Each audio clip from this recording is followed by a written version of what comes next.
जरूरत मूरत खूबसूरत हो।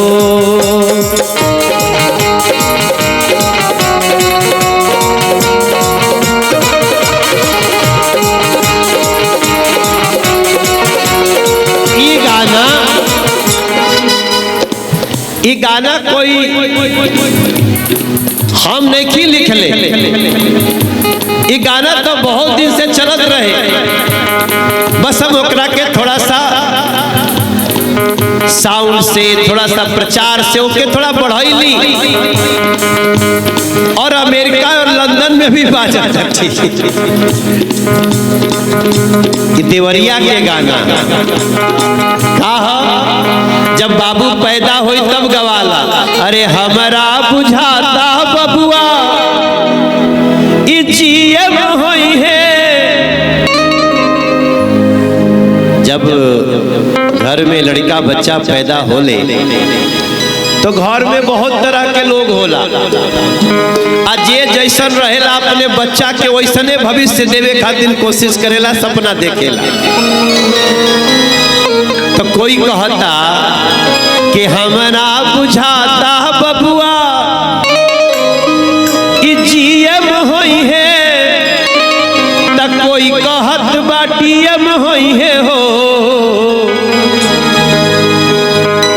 जेकरा राजनीति में इंटरेस्ट बा वो तो ये कही ए ललना ए ललना हे ललना हिंद के सितारा ई सीएम होई है हो से ऊपर पीएम होई है हो।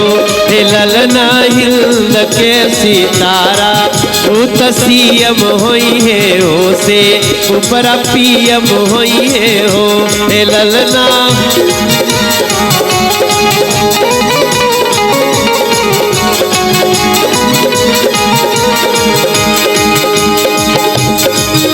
अरे हमारा बुझात बबुआ जीएम होई है औरी बढ़ के डीएम होई है वो से ऊपरा डीएम होई है वो। ए ललना ए ललना।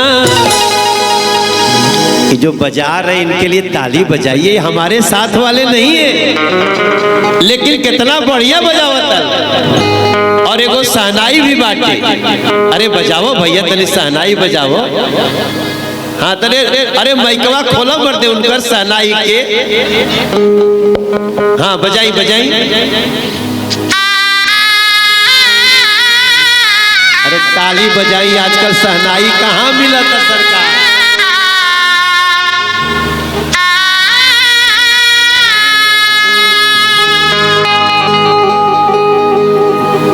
और अब घर में खाली बच्चा होके तने मांगी जा, जाके देवरही माई के लगे खाली बेटा मत मांगी जा, बेटी भी होके तो स्वागत करी जाओ करी। हमनी के संस्कृति सब कोई खाली बेटे मांगता।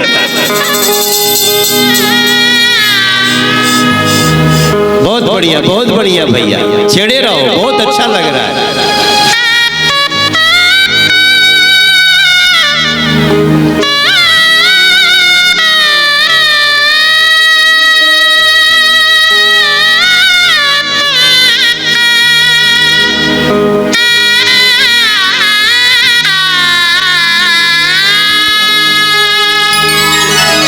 अरे बबुआ हमार महाराज होई है,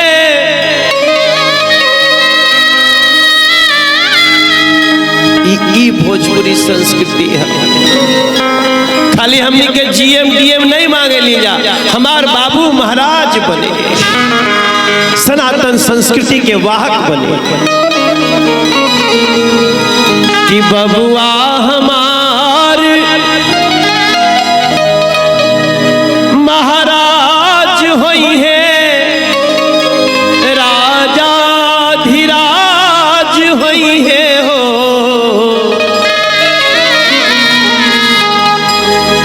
ए ललना ए ललना।